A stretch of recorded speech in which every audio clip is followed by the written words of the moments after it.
Assalamualaikum warahmatullahi wabarakatuh. Kami dari kelompok 5 akan menjelaskan tentang hakikat negara hukum. Di sini, saya Liza Nurfadillah akan menjelaskan tentang pengertian negara serta unsur-unsur negara. Yang pertama, pengertian negara.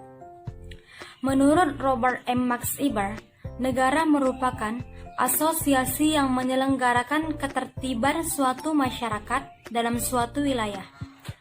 Secara terminologi, negara diartikan sebagai organisasi tertinggi di antara suatu kelompok masyarakat yang mempunyai cita-cita untuk bersatu. Yang kedua, unsur-unsur negara. Yang pertama, rakyat.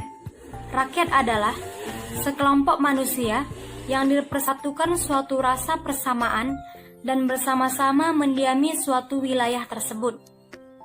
Yang kedua, wilayah. Wilayah adalah suatu unsur negara yang harus terpenuhi karena tidak mungkin ada negara tanpa ada batas-batas teritorial yang jelas. Yang ketiga, pemerintah yang berdaulat, yaitu adanya penyelenggaraan negara yang memiliki kekuasaan pemerintah negara tersebut. Nama saya Ayu Raminihia, saya akan menjelaskan tentang konsep negara hukum dan ciri-ciri negara hukum. 1. Konstitusi dan konstitusionalisme. Negara adalah suatu organisasi yang terdiri dari unsur rakyat, penduduk, dan pemerintah. Pemerintah lah yang menyelenggarakan dan melaksanakan tugas-tugas demi terwujudnya tujuan bernegara. 2. Pengertian negara dan hukum. Pengertian negara hukum secara sederhana adalah negara penyelenggaraan kekuasaan pemerintahnya didasarkan atas hukum. Dalam negara hukum, kekuasaan menjalankan pemerintah berdasarkan kedaulatan hukum dan bertujuan untuk menyelenggarakan ketertiban hukum. 3. Negara hukum formal dan negara hukum material. Konsep negara hukum material dengan demikian berbeda dengan konsep negara hukum formal yang muncul pada abad 19. Pemerintahan dalam negara hukum material bisa bertindak secara luas dalam urusan dan kepentingan publik jauh lebih batas-batas yang pernah diatur dalam konsep negara hukum formal. Ciri-ciri negara hukum. Menurut ahli hukum dari Eropa kontinental, Friedrich Julius, ciri-cirinya sebagai berikut. 1. Hak asasi manusia atau HAM. 2. Pemisahan atau pembagian kekuasaan untuk menjamin HAM yang biasa dikenal dengan sebutan trias politika. 3. Pemerintahan berdasarkan peraturan-peraturan. 4. Peradilan administrasi dalam Assalamualaikum warahmatullahi wabarakatuh. Nama saya Kiranti Sylvia.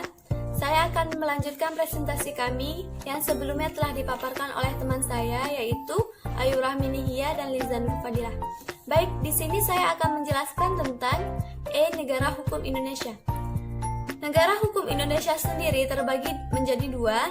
Yang pertama ialah landasan yuridis negara hukum Indonesia, dan yang kedua adalah perwujudan negara hukum di Indonesia. Landasan yuridis negara hukum Indonesia terbagi menjadi dua. Yang pertama, negara berdasar atas hukum, bukan berdasar atas kekuasaan belaka. Yang kedua ialah pemerintah negara berdasar atas suatu konstitusi dengan kekuasaan pemerintah terbatas dan tidak absolut. Yang kedua yaitu perwujudan negara hukum di Indonesia.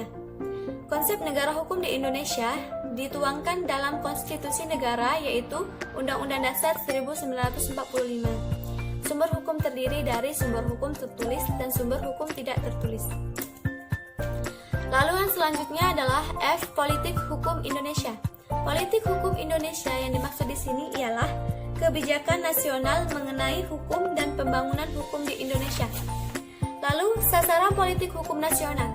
Sasaran politik hukum nasional terbagi menjadi dua. Yang pertama, arah kebijakan hukum nasional, yaitu terbagi lagi menjadi tiga. Yang pertama adalah menata kembali substansi hukum. Yang kedua, melakukan pembenahan struktur.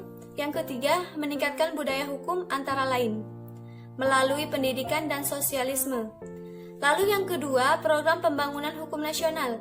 Program pembangunan hukum nasional terbagi lagi menjadi 4, yaitu program perencanaan hukum, lalu program pembentukan hukum, program peningkatan kerja, dan program peningkatan kualitas profesi hukum.